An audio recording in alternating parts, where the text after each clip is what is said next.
Reformation history at the college level, but academics was never a good fit, and after 10 years of that, she trained for 3 years to become a professional sculptor. Until recently, she worked as a sculptor in Dallas, Texas, specializing in figurative bronze, clay murals, and cast glass. Her work appears in private collections across the country. During this time, she began reading avidly about women's human rights around the world. As she read, she became more and more disturbed, finally reaching the point where she could no longer not do something. 3.5 years ago, she founded the Gendercide Awareness Project, an endeavor which uses both her academic and artistic skills. She received a BA in economics from Duke University and returned to Duke for graduate work in history, specializing in history of science. Her doctoral work took her to Paris, France, where she lived for several years while writing her dissertation. If you have anything insightful to say or want to post a question, please tweet to #GenProject. Now please give a warm welcome to Ms. Beverly Hill.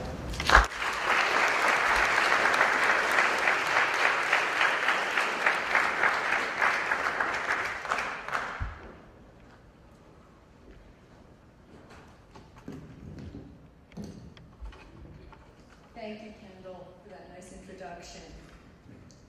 I'm here to talk to you today about something that you may not have heard of. It is a very tough discussion. This is not an easy discussion, but I promise you it gets better at the end, so just hang in there. You're going to hear a lot of depressing stuff right at the beginning. I understand that you are Junior World Affairs Council students and AP World History students and APUSH students. So I know I'm talking to a group that is very engaged in world issues and very engaged in history and social studies. So I'm privileged to speak to you.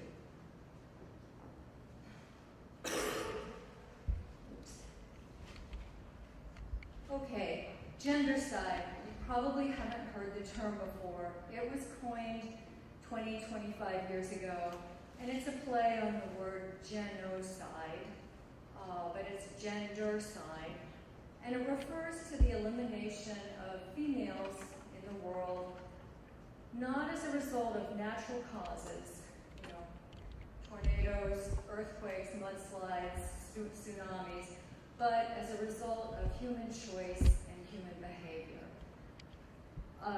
Gendercide would include the following phenomena. It includes sex-selective abortion. That describes a process in which a woman who is pregnant gets a scan to determine if the baby is a boy or a girl, and if it's a girl, she has it aborted, usually under tremendous pressure from her family, her husband and her in-laws. That's sex-selective abortion. Female infanticide is very common in large parts of the world. Not as common as it used to be, but it's still very prevalent in rural, poor areas of Asia. Unnecessary and preventable maternal death is another cause. 99% of maternal death occurs in the developing world. It's not a big problem here. But we lose 275,000 women every year due to childbirth and its complications. And virtually all of those deaths could be prevented with proper maternal care. Governments will spend millions and even billions on their military programs, but they won't spend money on maternal care. And then abandonment of older women, particularly widows, is another big contributing factor. We'll talk about all of this at more length, but older women are particularly vulnerable in developing countries. So what did we know about all of this 25 years ago? 25 years ago, the word gendercide didn't exist. And we knew that there were traditions of female infanticide in many Asian countries. And we knew that sex-selective abortion technology was taking off and replacing it. We knew that widows were treated poorly.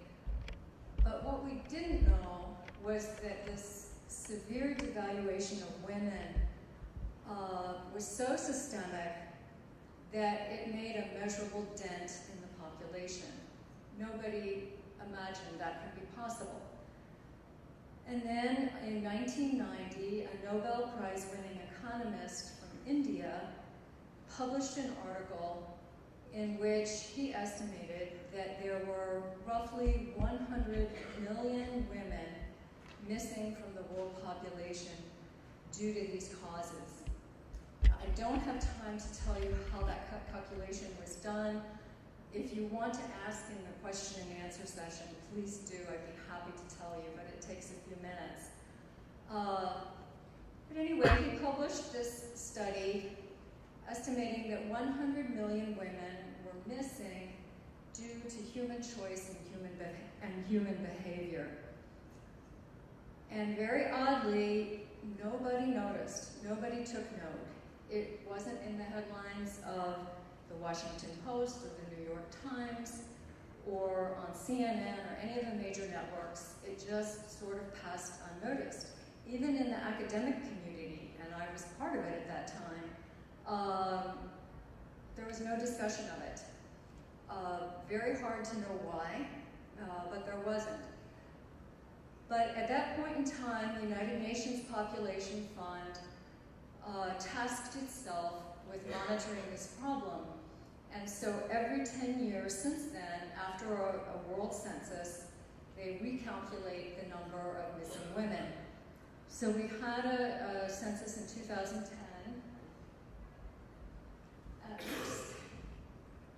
And the new estimate was that currently there are 117 million women missing in the world today. Women in every age bracket, from the very, very youngest, from 0 to 100.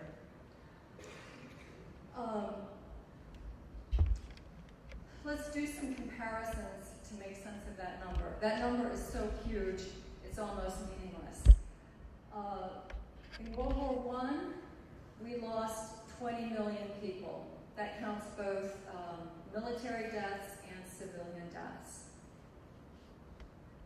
The AIDS epidemic has cost us 25 million people.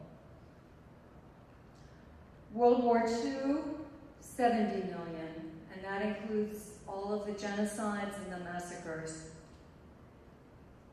It's very sensitive, I apologize. Gendercide is 117 million. It's more than World War I and World War II combined, and it is equal to the three of those added together. It is a huge atrocity.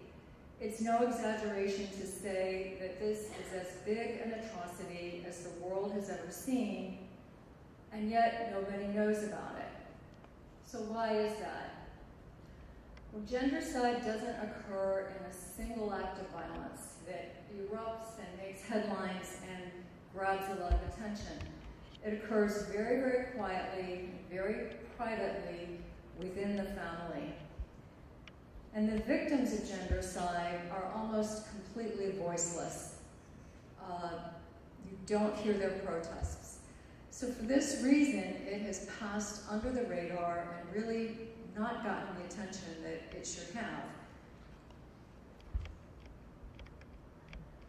So where does gendercide occur and where is it worst? Well, there are two ways to measure the severity of gendercide in a country. You can either measure the absolute number of missing women, or you can measure the percentage of the female population that is missing. Either way you measure it, China and India come in number 1 and number 2. It's no surprise that if you're measuring absolute numbers, they would come in 1 and 2 because they are the world's most populous countries.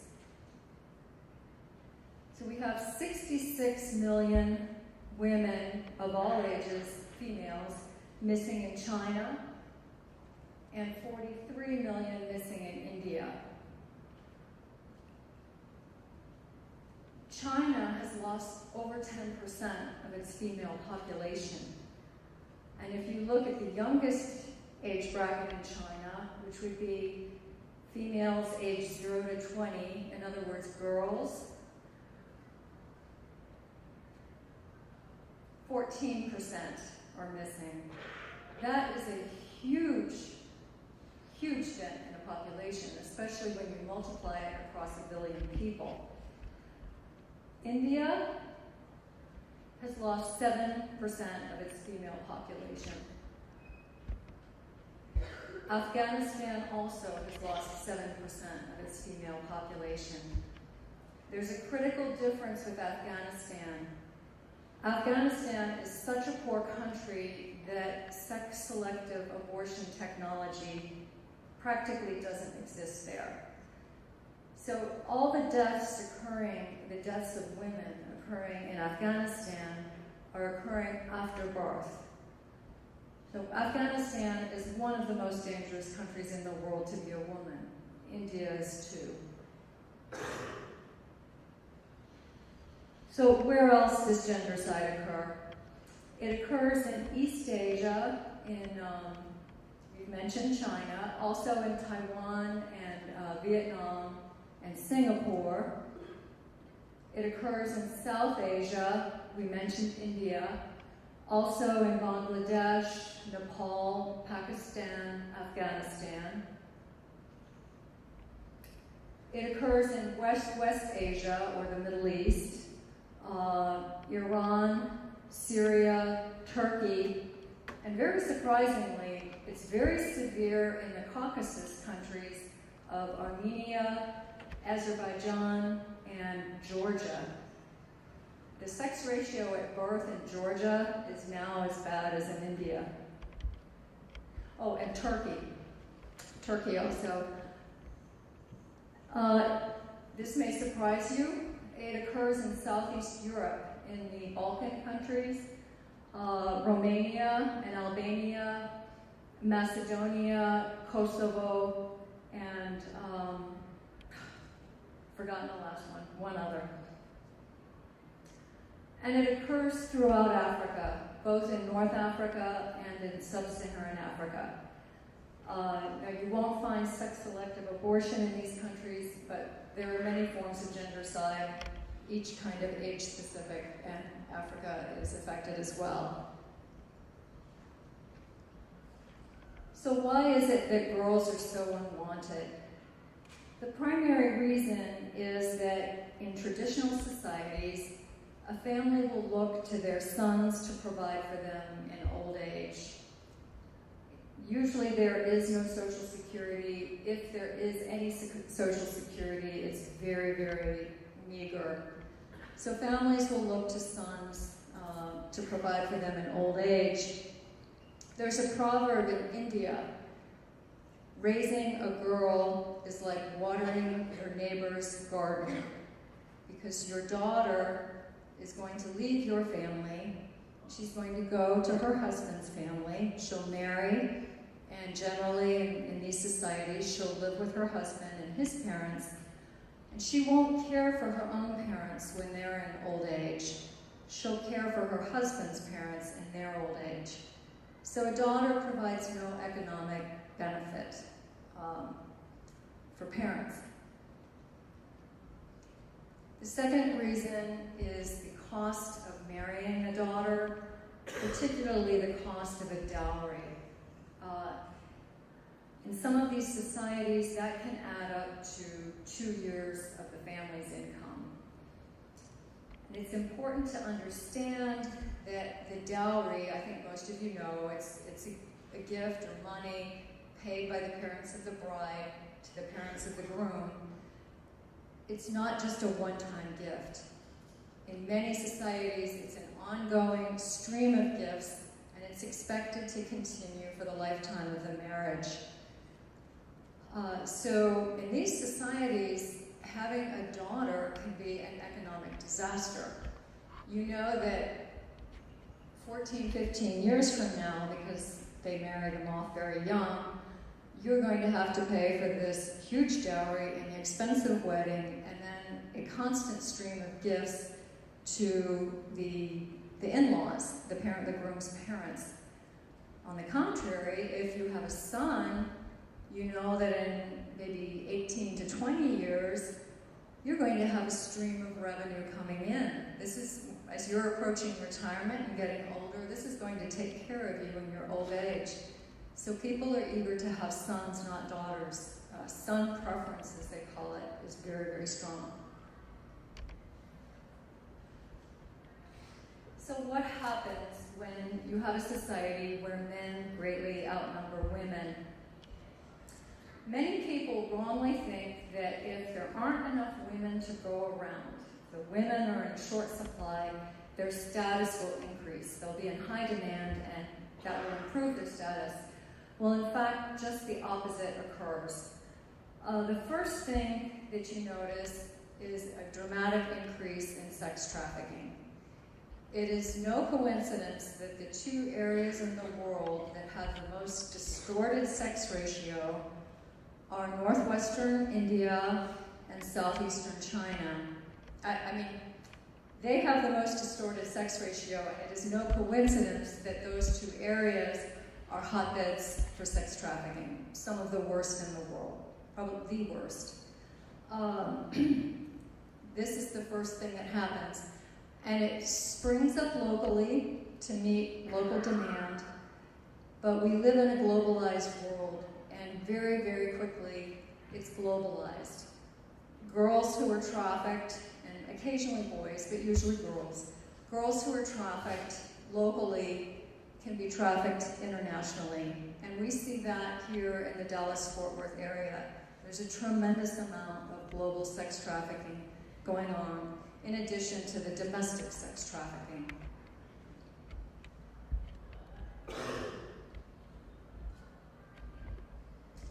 The second thing that happens is that you see an increase in the number of child brides. Why is that? Well, imagine a village where you have a certain number of eligible bachelors, men 18 to 25, and a certain number of eligible brides. They would be a little bit younger because they generally don't get as much education. But there aren't enough brides to go around for all the bachelors. So what happens? The bachelors look to slightly younger girls to find brides. And the more skewed the sex ratio is, the younger and younger they have to go to find brides. So you see a dramatic increase in child brides, child marriage, and this leads to an increase in maternal death. These girls, 14, 15, sometimes even younger than that, are trying to take on a task their bodies aren't ready to do. Generally, their husbands are much older, as you saw in the last slide there. There's usually a very big difference in age between the brides and the grooms because the women are in short supply. And the grooms are eager to have children, and their parents are extremely eager to have grandchildren. And so the girls stop their schooling and instantly set to work having children. And this leads to dramatic increases in the maternal death rate. The maternal death rate is 5 times higher for mothers under the age of 15 than it is for mothers in their childbearing prime, which would be their early 20s. So 5 times higher for mothers under the age of 15. Okay, the last social consequence of gendercide is violence and instability in society. In places like China and India today, you have huge numbers of leftover men, surplus bachelors who are not going to find women. And these tend to be the lowest wage earners, the least educated. They tend to be migrant laborers. They follow the work. They go from job to job, either construction or agriculture. and they are dissociated from society. They're rootless, and they tend to form into bands and gangs. They're not assimilated, and they are a source of crime, violence, vice, such as drinking, gambling, prostitution. And this is a very bad thing for society. Both China and India know that they have a ticking time bomb coming down the road. It's already a problem, and it's going to get worse. So what can we do?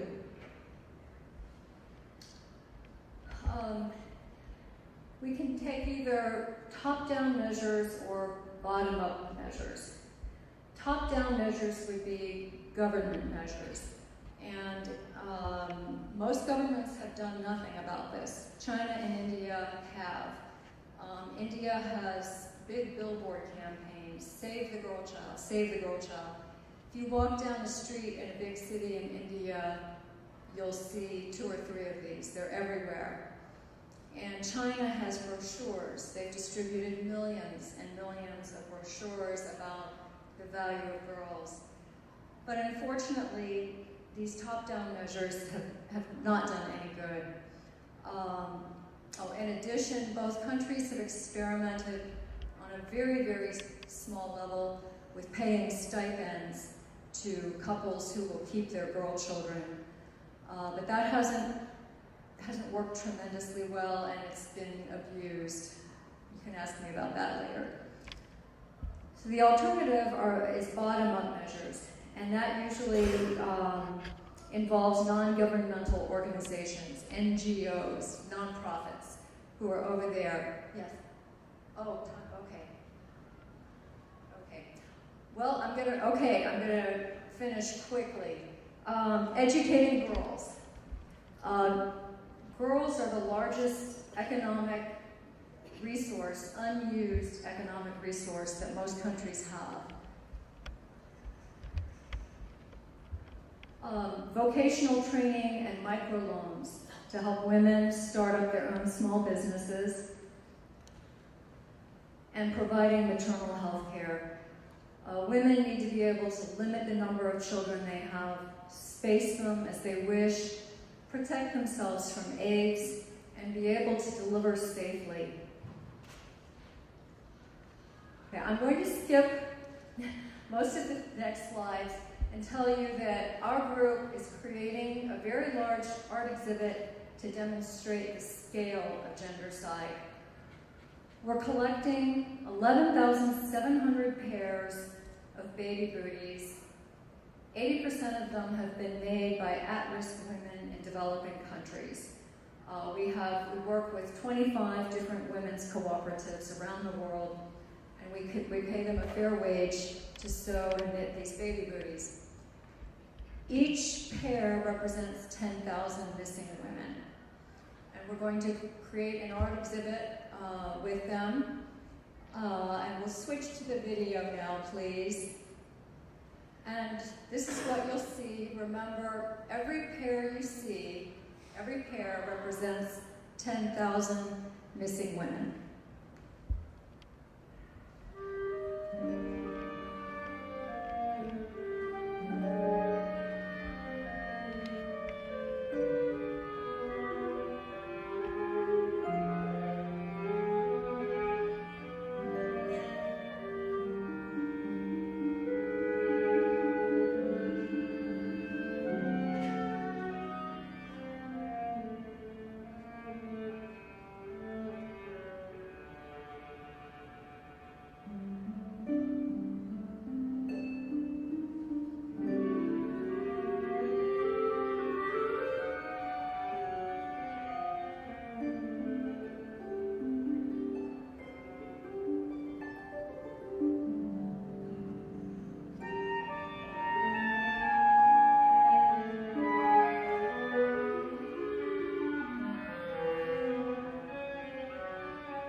I'm going to move down to where you are for the Q&A.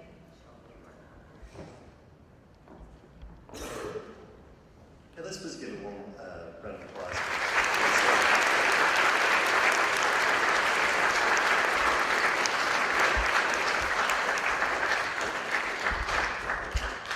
Thank you. Okay, I'd love to take your questions. Yes? What are the long-term effects of gendercide? Like, do they cause relaxation and It would have to be so severe. No. In fact, when sex-selective abortion technology was first introduced, maybe 30 years ago, people realized that in many of these countries, couples would choose to selectively abort their girls. And yet they said, well, maybe there's a silver lining in that cloud because it's going to limit the number of women, and women are the rate-limiting step in human reproduction. You know, a man can sire thousands of children, a woman can only bear a limited number. So there was almost a cynical attitude saying, well, at least we're going to have this, will curb population growth. But it would have to be extreme in order for there to be a risk of extinction. Sure. Yes, sir. I'm glad you asked. I'm always glad when someone asks because this number raises a lot of skepticism. Oh, thank you. How was the number 117 million missing women calculated? It's done in the following way. First, you identify countries that have a known tradition of gendercide. You know, female infanticide, very high female child mortality, widows dying in the streets, that kind of thing. And you take those countries, country by country, you take the population and you break it up into age brackets. 0 to 1, 1 to 2, 2 to 4, all the way up to 100. And then you measure the sex ratio in each of those age brackets. Now, we're dealing with countries that are poor countries. So you need control countries. Now, Western European wealthy countries don't serve as a control because life expectancies are different.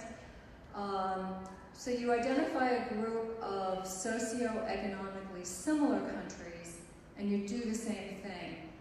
The countries of South America and Central America, for example, might be used. And you take the population, you divide it into age brackets, and you measure the sex ratio in each bracket. That group of countries will serve as a norm. So you compare the sex ratios in the normal countries and the gendercide affected country, just one.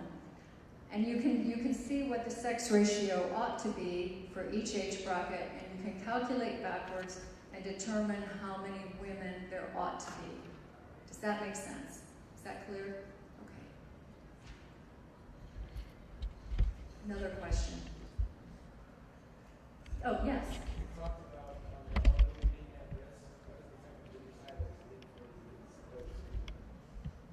Good question. In traditional societies, wealth and property are channeled through the men in the family. And so, if a woman loses her husband, she has no inheritance rights whatsoever. Any wealth, any property that she shared with her husband will be given to her sons. And if there are no sons, that wealth and that property will be given to her husband's brothers. This is true in Asia, it's true in Africa too. The result is that a widow will find herself with not a penny that she can call her own, and she'll be dependent on the goodwill of family relatives to take care of her, but too often that goodwill isn't there, and these women end up homeless, in the street, no food, no medical care. they're begging or they're prostituting themselves. And widows in these countries can be somewhat young. Generally, there's quite an age difference between husbands and wives. So you can be widowed at age 40.